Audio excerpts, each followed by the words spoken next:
Let me give you just a few tips on time management essentials.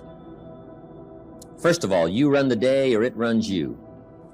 It's not that difficult to get something started. You run it for a while, and after a while it starts running you. That's part of the challenge. Next, the time you've already committed to labor is enough time. If you're working already 8-10 hours a day, that's about it. You just can't work much more than that. Bursts at a time, you can work 12, 14, 16, right? And I'm sure we've all learned to do that, put in the extra time. But after a while, you pretty well have to put your life in balance, or your health is in jeopardy, and your heart's in jeopardy, your blood pressure is in jeopardy, a lot of things, if you don't stay in balance. So you don't have to put in any more hours, probably. All you have to do is just make better use of the hours. A cliche we've all heard. It's not the hours you put in, it's what you put in the hours that counts. Now also, you need a written set of goals, time management essential, priorities, good plan for the next 10 years especially, some of the things you want to accomplish. Let our dreams pull us through, our objectives sustain us, get us up early, keep us up late, all right, drive us to do the disciplines, read the books, take the classes, study, whatever is necessary, and a constant review of your goals, because that's how you determine how to use your time, whatever priorities you're going for. Then you need a plan to achieve your goals, and game plans, laying out 6 months, laying out a year. When you do business internationally, several corporations, we just formed our first Australian corporation.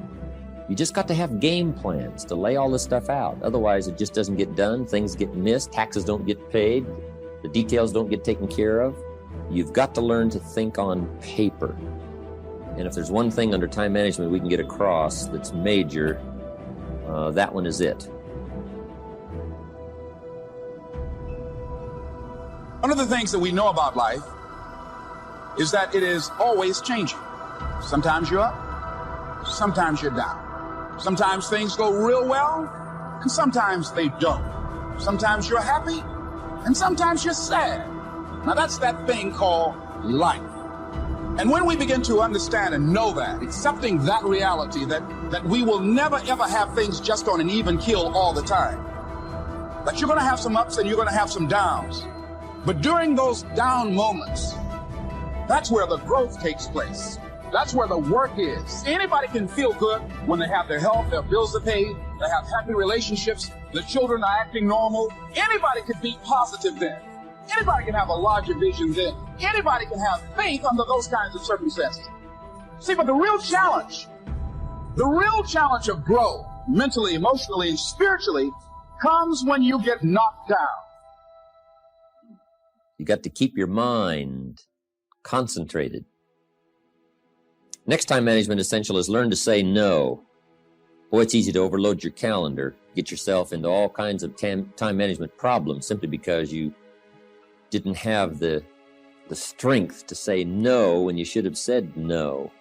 It's much more difficult to say no and then try to get out of it later, call back, make the arrangements, go through the whole embarrassment. Better to say no than to say yes and have to back out. Ron Reynolds has a good phrase that says, don't let your mouth overload your back. Life is hard. See, for every time you have a plan, a dream, an aspiration, or a goal, do you know what happens every time you have one of those? This thing comes along called life. It happens to everybody. Life has disappointments. It's got peaks and valleys. You're going to lose somebody you care about one day. That's a valley.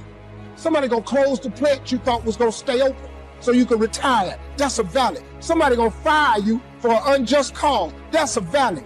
The people that got your credit card going to sell their company, going to sell their business to another credit card company. Your 18% go up to 26%. You don't even know why now. Your minimum didn't change because it's life.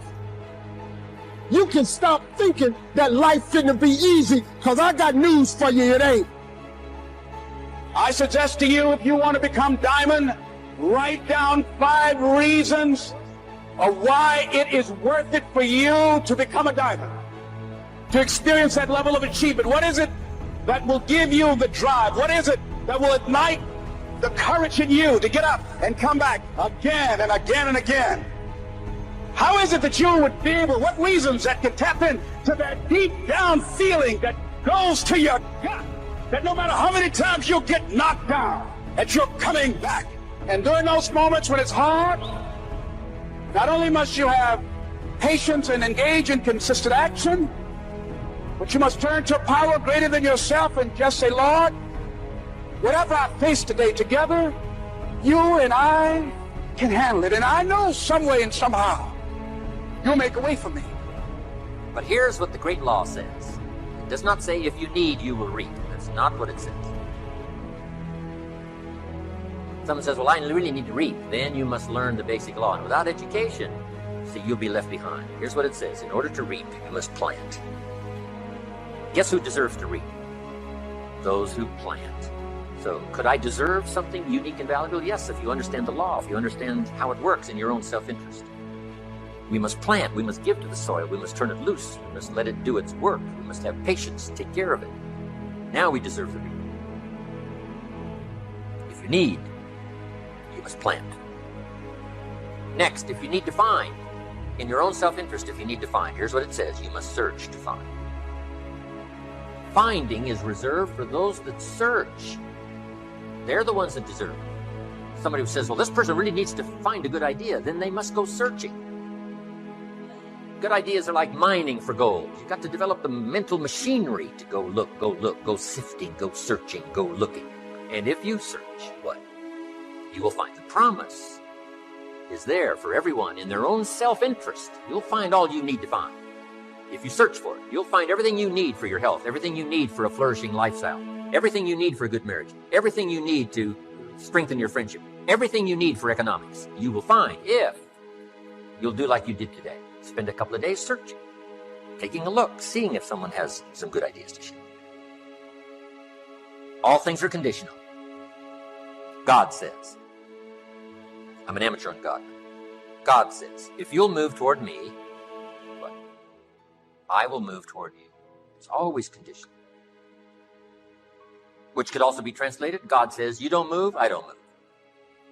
You say, well, that's arbitrary. Well, when you're God, you can set it up there. Remember, your planet, you can rearrange all this. Change it all. But on this one, here's what's interesting. What you move toward tends to move toward you. If you move toward education, education starts to seek you out. This is one of the unique positiveness of this. Whatever you move toward moves toward you. If you move toward progress, progress seems to want to now embrace you, move toward you. All life seems to wish to reward its benefactor. If you become the benefactor, you'll receive these incredible rewards. If you're the benefactor to the garden, flowers seem to bloom and say, look at me, look how bright and beautiful I am because you took care of me. I wish to reward you by being beautiful, lovely, spectacular. Your own children, if you become their benefactor, they want to reward you with their progress.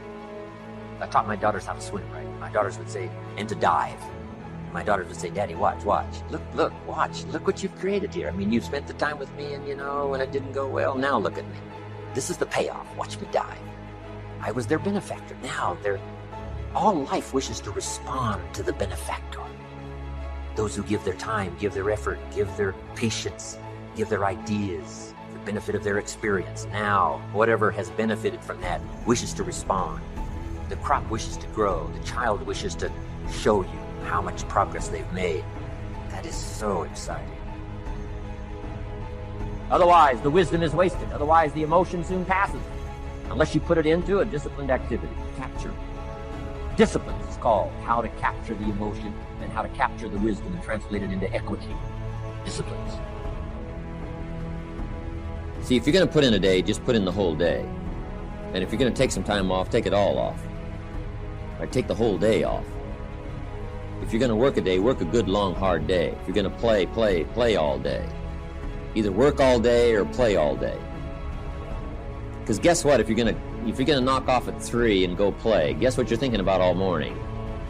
Right? Knocking off at 3 o'clock. I mean, it just, it's one of those things. It's hard to zero in, on something and make it productive if you're making plans to do something else. Now, part of this depends on what you do and depends on your work schedule and the job you have and the business you have, right? I understand that. Everything we're talking about these 2 days needs to be altered and monitored and worked around to fit your particular situation. I understand that. I have a builder friend of mine up in San Jose. His name is Peter Paulson. Peter's got it down pat. Peter works a week and takes off a week. That's the way he's got it arranged. He's a builder. Now, it's kind of clever, though. See, he works 5 days, takes off 9. That's a little... He says work a week, take off a week, yeah, but it's really 5 and 9. Because it's 5, and then it's a weekend, and 5 days, and another weekend, right? So, but what Peter does, the 5 days he puts in, he works, 14, 16 hours, almost around the clock, keeps 2 or 3 secretaries going, gives all...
The accountants, the superintendents, the builders, the whole thing, gets it all arranged and works around the clock for 5 days and then takes off.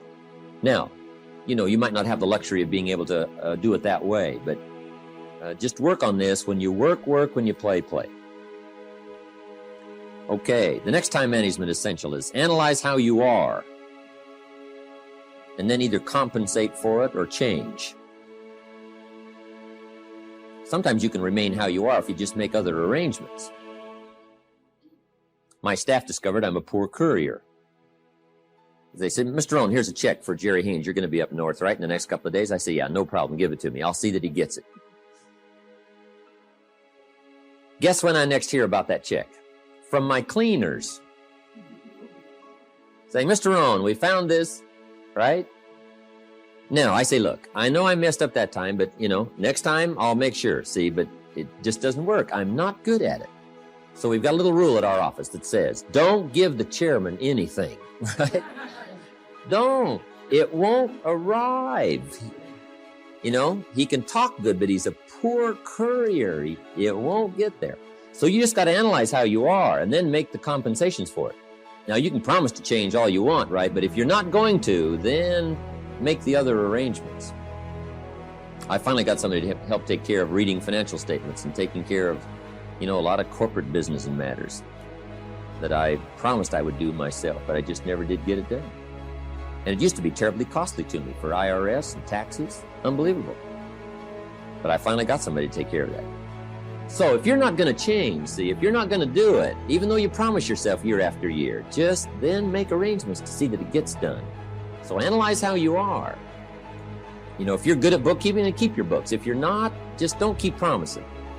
Just drop off all that mess, twice a week or once a month in somebody's lap and say, here, figure this out and I'll pay you to do it. Sometimes for $100 a month or something, $50 a month, somebody will just, calculate a lot of stuff for you. Just save yourself all the grief of promising and never doing it. So analyze how you are. That's very important.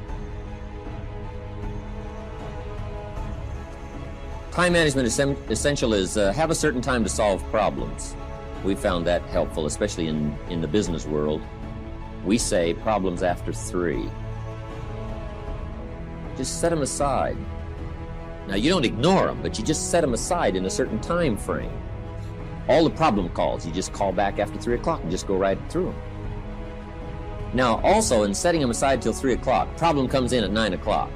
And you say, hey, 3 o'clock, Mr. Rohn's going to get on the phone and make all these problem calls, right? Call back all these answers. Guess what usually happens between 9 and 3? Somebody calls back and says, hey, tell him not to call. We've already got it worked out. But see, if you take that call when it comes,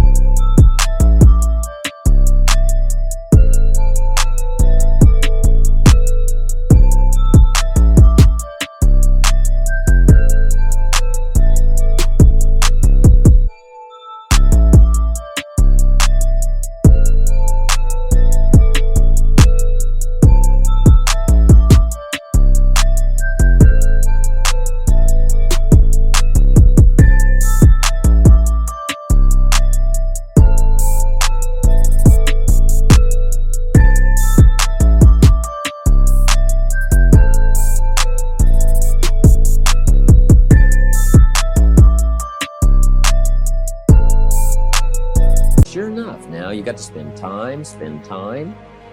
We learn in sales training. People ask questions. You say, hey, save that till training class. Bring that question to training class. You just learn those time-saving things so you don't have to cover the same things with each person. Next time management essential is be more alert. Part of the alertness is not only what's going on, but also be alert to looking at all your present procedures. You may have some old outdated procedures, stuff you've been doing for 5 years, and it's taken 10 hours instead of 1, right? You could put it on a computer or something. You could just, go through, because it's easy to just accumulate a lot of wasted time, wasted motion by not, updating all of your stuff. You don't have to use the old, you don't have to use that anymore, right? The old calculators. They got the neat, easy stuff, right? Just go through and make sure you're not bogged down with some old, antiquated stuff that's wasting a lot of time. And then be more alert. Take a look at what's going around you. Say, hey, I've been going from here to there and it's taking too much time. In sales management, we teach, don't go across town until you've gone across the street. Have they heard your story across the street? Guys, I got this hot prospect 40 miles away. It just probably isn't worth the time. It's too far. The span of distance is too long. Just shorten up the span. So be alert as to those kind of time wasters.